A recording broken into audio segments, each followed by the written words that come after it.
देखिए, पाकिस्तान कुछ भी कर ले, लेकिन पाकिस्तान में क्या कुछ हो रहा है हम आपको बताते हैं। पाकिस्तान की आतंकी मंशा पर पीओके में फिरा पानी। पाकिस्तान के एक मेडिकल कॉलेज में तिरंगा लहराया गया है। मुल्तान के निश्तार मेडिकल यूनिवर्सिटी में तिरंगा लहराया गया। ये तस्वीरें देखिए, मुल्तान के मेडिकल यूनिवर्सिटी की। तिरंगे के साथ वंदे मातरम गाना भी बजा है। पाकिस्तान में भी तिरंगा लोग फहरा रहे हैं और हमारे देश में लोगों को तिरंगा फहराने में दिक्कत हो रही है। मेरे साथ इस वक्त एडवोकेट नीलोफर मसूद हैं, जो कि नेशनल कॉन्फ्रेंस की लीडर हैं।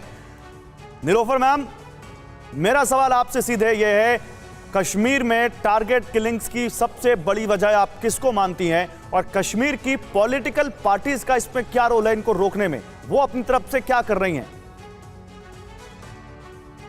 देखिए गौरव जी, जब भी यहाँ पर कोई टारगेट किलिंग हो जाती है, मुझे लगता है कि पहला जो निंदनीय स्टेटमेंट आ जाता है वो मेन स्ट्रीम पार्टीज की तरफ से ही आता है। आप देख लीजिए, 370 को हटाने के बाद यहाँ पर जो हालात बिल्कुल 1990s की तरह थे, ठीक उसी तरह वो हालात फिर से हो गए हैं।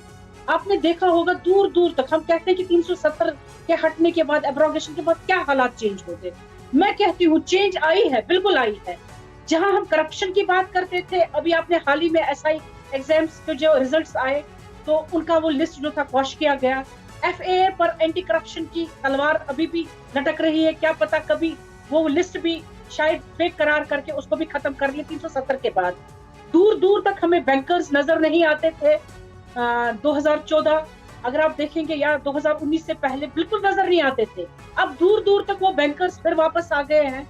टारगेट किलिंग्स का नामो निशान नहीं था 2019 5 अगस्त से पहले, फिर से वो टारगेट किलिंग्स वायलेशन अगर आप देखेंगे, अगर सीज फायर नहीं हो जाता दो मुल्कों के दरमियान 24-25 फरवरी 2019-2021 को, तो शायद वो वायलेशन। मैम, मेरे पास एक वॉल है, मेरे पास भी एक रिसर्च है। नीलोफर मैम, मेरे पास भी एक रिसर्च है कि 370 हटने के बाद कश्मीर में क्या कुछ हुआ है। अगर वो वॉल तैयार होगी तो मैं कहूंगा पीसीआर मुझे बताना, मैं वो दिखाना चाहता हूं अपने दर्शकों को। जल्दी से आप अपनी बात पूरी कीजिए। 5100 मैं आ रहा हूं ललित अंबर, अगर सीज फायर नहीं होता, जो वायलेशन 5100 पर 2019 में पहुंची थी, जब जाकर इंडिया और पाकिस्तान ने बात की, वो आज वायलेशन 0 पर आ गई है। चाहे चीन हमारा जमीन खाता है, हमारे मुल्क का जो अहम हिस्सा है जम्मू कश्मीर, हम उसको मानते हैं और गर्व से मानते हैं, क्योंकि जब हमने इंटीग्रेट करने की सोची हिंदुस्तान की सोच के साथ, एक सेक्युलर सोच के साथ, हमें उस पर गर्व है। लेकिन वो गर्व जब हमें था, जो डिसीट हमें किया मेरा एक सवाल है आपसे नीलोफर मैम और वकार भट्टी, आप दोनों से। नीलोफर मैम और वकार भट्टी, आप दोनों से मेरा एक सवाल है। आप लोग लगातार यहाँ की सरकार को टारगेट करते हैं, करिए, ये आपकी पॉलिटिकल लाइन है, आप उस पॉलिटिकल लाइन को लीजिए, लेकिन आप देश के सवाल पर क्यों बटे दिखते हैं? आपसे जब कहा जाता है कि तिरंगा लहराया जाए तो आप उस पर क्यों बटे दिखते हैं? आपसे जब ये कहा जाए कि पाकिस्तान भारत में आतंक फैला रहा है और पाकिस्तान की मजम्मत करनी चाहिए, तो आप पाकिस्तान के साथ बातचीत करने की वकालत क्यों करते हैं? जो आपके घर में घुसकर लोगों को मार रहा है उसके साथ बातचीत करनी चाहिए। बताइए नीलोफर मैम, बताइए। नहीं है, हमारी कोई दिक्कत नहीं है तिरंगा को फैलाने में। तब भी हम उसको फैलाते थे जब यहाँ पर कोई नहीं था। इस सरजमीन पर जब लोग चले गए हमें अकेला छोड़कर, तब भी हमने इसका दामन पकड़ा और आज भी हम उसके साथ है। तो आप ये कहना, तो फिर 90 का वो दौर कहाँ गया जब लाल चौक पर तिरंगा नहीं फहराया जा सकता था? फिर वो 90 का दौर आप कह रही हैं 90s वाला हो गया है कश्मीर। आज तो लाल चौक पर, लाल चौक छोड़िए, अनंतनाग, पुलवामा, त्राल, कश्मीर के चारों तरफ तिरंगा दिख रहा है। वो 90 में क्यों नहीं तिरंगा फहरा पा रहे थे आप? ललित अंबरदार कुछ रिएक्ट करना चाह रहे हैं। ललित अंबरदार बोलिए। जी, सबसे पहले तो ये बताना चाहता हूँ तिरंगा के बारे में। नीलोफर जी ने एक बहुत अच्छी, अंग्रेजी में पौपा कहते हैं, उन्होंने बोल दिया तिरंगा उठाने वाले तो सब यहाँ से चले गए, तब भी हमने उठाया, क्योंकि कश्मीरी हिंदुओं का नरसंहार इसीलिए हुआ क्योंकि हर कश्मीरी हिंदू को चलता फिरता तिरंगा देखा जाता था।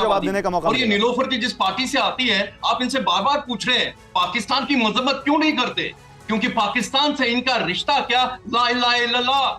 इनकी पार्टी का जो मेंबर ऑफ पार्लियामेंट है आज की तारीख में लोकसभा में, अकबर लोन, उसने चलती हुई लेजिस्लेचर असेंबली में नारा लगाया पाकिस्तान जिंदाबाद। और जहां बाहर आके आप जैसे पत्रकारों ने पूछा आपने ऐसी हिमाकत कैसे की, कहते मैं मुसलमान हूं, दावत हो गया।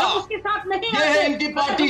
और आप कैसे हैं कश्मीर के अंदर जिहाद जो है वो पॉलिटिकल प्रॉब्लम हो सकती है क्या? हम हर मस्जिद से, हर सड़क से, हर कश्मीरी मुसलमान 30 साल पहले सड़क पे था, पाकिस्तान से रिश्ता क्या, ला इलाहा इल्लल्लाह, यहाँ क्या चलेगा निज़ाम मुस्तफा, और आप कहते हैं कि वहां पे पॉलिटिकल प्रॉब्लम है। अच्छा नहीं, चलिए फैक्ट टू फैक्ट बात करते हैं, फैक्ट टू फैक्ट बात करते हैं। एक मिनट फैक्ट टू फैक्ट बात करते हैं। आप लोग चाइना के बारे में तो बात कर रहे हैं, चाइना के ऊपर आरोप लगा रहे हैं कि चाइना भारत में घुस आया है, चाइना पाकिस्तान की मदद कर रहा है, ये आप नहीं देख रहे।